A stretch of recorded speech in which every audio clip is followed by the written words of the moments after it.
wabarakatuh. Halo, selamat pagi semuanya. Jangan lupa untuk selalu menggunakan maskernya ya. Bagaimana nih keadaan hari ini? Pasti sehat kan? Hari ini kita akan mempelajari semangat kebangkitan nasional tahun 1908. Adapun tujuan pembelajaran hari ini yaitu bersyukur dan beribadah sesuai kepercayaan masing-masing sebagai perwujudan nilai dan semangat kebangkitan nasional, mengembangkan sikap toleransi, menjelaskan peristiwa awal mula bangsa Indonesia dijajah oleh bangsa asing, menguraikan sistem kerja paksa dan sistem tanam paksa, menguraikan dampak pendirian VOC bagi Belanda dan Indonesia. Kondisi bangsa Indonesia sebelum tahun 1908. Awal kedatangan bangsa Belanda ke Indonesia. Jadi pada abad ke-15, bangsa Eropa ini mengalami kerusakan ekonomi akibat peperangan. Sehingga negara-negara yang ada di Eropa ini melakukan ekspedisi atau pencarian untuk mencari sumber-sumber ekonomi baru ke seluruh dunia. Untuk apa sih gunanya mencari sumber-sumber ekonomi? Yaitu tadi untuk memulihkan ekonomi di Eropa atau di negaranya. Yang kebetulan juga pada abad ke-15 ini didukung oleh perkembangan teknologi pelayaran. Jadi bangsa-bangsa atau negara-negara yang ada di Eropa ini melakukan pelayaran ke seluruh dunia untuk mencari sumber-sumber pemasukan ekonomi yang baru. Ekspedisi Belanda ini bermula pada saat Cornelis de Houtman dan Peter Keizer dikirimkan oleh saudagar Belanda ke Libanon, Portugal, untuk mencari informasi mengenai keberadaan negara-negara atau kepulauan yang memiliki kekayaan akan rempah-rempahnya. Jadi Cornelis de Houtman dan Peter Keizer ini ke Portugal itu untuk mencari informasi, untuk menggali informasi mengenai keberadaan negara yang memiliki kekayaan akan rempah-rempahnya.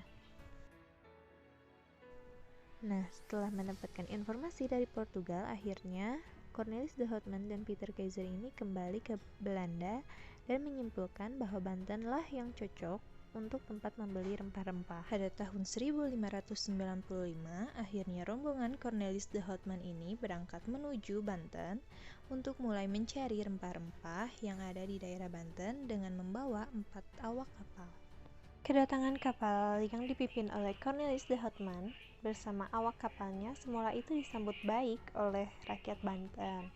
Banyak rakyat Banten yang naik ke kapal untuk menawarkan makanan dan dagangan mereka. Namun ternyata sambutan baik ini disalahartikan oleh Cornelis de Houtman yang justru bertindak kasar kepada rakyat Banten. Nah, karena sifatnya yang kasar dan sombong itu, akhirnya rakyat Banten mengusir rombongan pertama, yaitu rombongan Cornelis de Houtman. Namun, tidak lama kemudian, 2 tahun setelah peristiwa pengusiran rombongan pertama, yaitu rombongan Cornelis de Houtman, Belanda akhirnya mengirim kembali rombongan yang kedua yang dipimpin oleh Jacob van Eyck. Nah, kedatangan rombongan Jacob van Eyck ini berbeda dengan kedatangan Cornelis de Houtman karena ternyata Belanda itu telah mempelajari dari pengalaman sebelumnya. Akhirnya rombongan Jacob van Eyck ini berhasil bernegosiasi atau menegosiasi dengan penguasa Banten pada saat itu, yaitu Sultan Abdul Mafakir.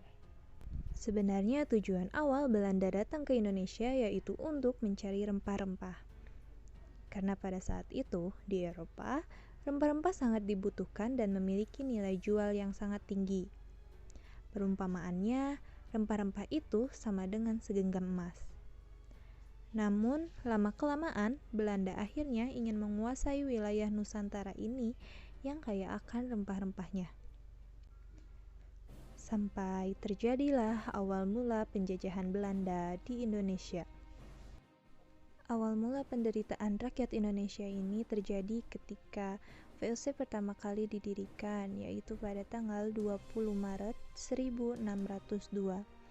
VOC melakukan tindakan politik divide et impera atau yang dikenal dengan politik adu domba. Politik adu domba ini yaitu dengan saling mengadu dombakan antar kerajaan satu dengan kerajaan yang lainnya. Karena pada saat itu bangsa Indonesia ini terdiri dari berbagai macam kerajaan. Politik adu domba ini makin melemahkan kerajaan-kerajaan di Indonesia dan merusak seluruh sendi kehidupan masyarakat. Bangsa Indonesia ini semakin menderita juga ketika Daendels berkuasa. Sekitar 1808 sampai 1811, upaya Daendels yaitu melaksanakan kerja paksa atau kerja rodi guna membangun jalan sepanjang Pulau Jawa, Anyar sampai Panarukan untuk kepentingan militer. Dari berlakunya kerja rodi ini, banyak rakyat Indonesia yang menderita dan juga banyak rakyat Indonesia yang meninggal dunia. Bukan hanya karena kelelahan, tapi ada juga pekerja yang terserang penyakit malaria. Penderitaan berlanjut ketika Belanda menerapkan sistem tanam paksa. Sistem tanam paksa ini dipimpin oleh Van den Bosch pada tahun 1828. Sistem tanam paksa ini mewajibkan rakyat untuk menanami sebagian dari sawah atau ladangnya dengan tanaman yang telah ditentukan oleh pemerintahan Belanda, dan hasilnya itu juga diserahkan kepada pemerintah Belanda. Tanam paksa ini menyebabkan rakyat diperas bukan hanya tenaga, melainkan juga kekayaannya, sehingga mengakibatkan banyak sekali rakyat yang jatuh miskin. Dari diberlakukannya sistem tanam paksa ini, Belanda mendapatkan keuntungan yang sangat besar. Pada saat itu, Belanda hampir bangkrut akibat peperangan.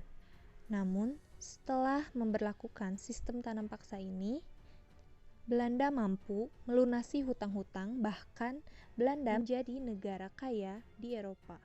Namun, penderitaan yang dialami bangsa Indonesia ini menyadarkan beberapa orang Belanda yang pernah atau tinggal di Indonesia.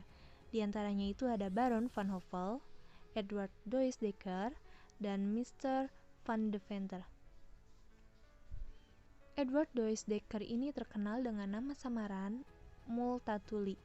Pernah menuliskan buku Max Havelaar pada tahun 1860. Buku ini menggambarkan bagaimana penderitaan rakyat Lebak Banten akibat penjajahan Belanda. Sedangkan Mr. van Deventer ini mengusulkan agar pemerintah Belanda menerapkan politik balas budi. Politik balas budi ini terdiri dari 3 program. Yang pertama itu ada program edukasi, lalu ada transmigrasi, dan yang terakhir itu ada irigasi. Atas desakan berbagai pihak, akhirnya pemerintah Belanda ini menerapkan politik balas budi. Meskipun judulnya politik balas budi, namun pihak Belanda tidak menerapkan politik balas budi itu untuk kepentingan rakyat Indonesia, melainkan untuk kepentingan pemerintah Belanda. Contohnya, irigasi dibangun untuk kepentingan pengairan perkebunan milik Belanda. Lalu pembangunan sekolah atau edukasi juga bertujuan untuk menyediakan tenaga yang terampil dan murah. Namun di sisi lain, pembangunan sekolah ini melahirkan dampak positif bagi bangsa Indonesia, yaitu munculnya masyarakat yang terdidik atau mulai memiliki pemahaman dan kesadaran akan kondisi bangsa Indonesia yang sebenarnya.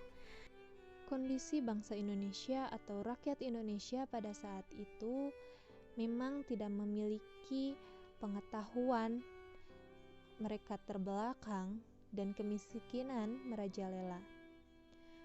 Mereka yang mengenyam pendidikan dan sadar akan nasib bangsanya, selanjutnya itu menjadi tokoh-tokoh kebangkitan nasional.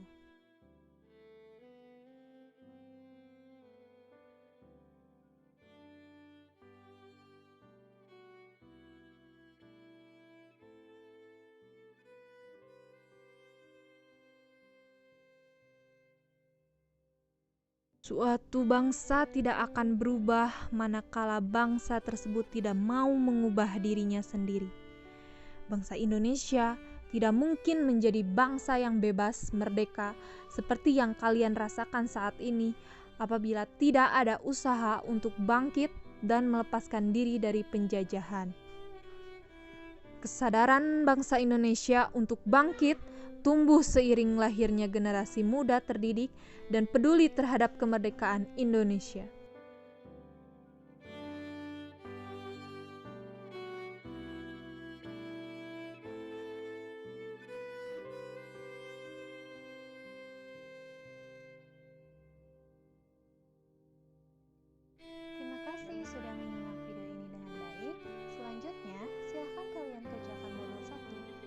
semangat ya.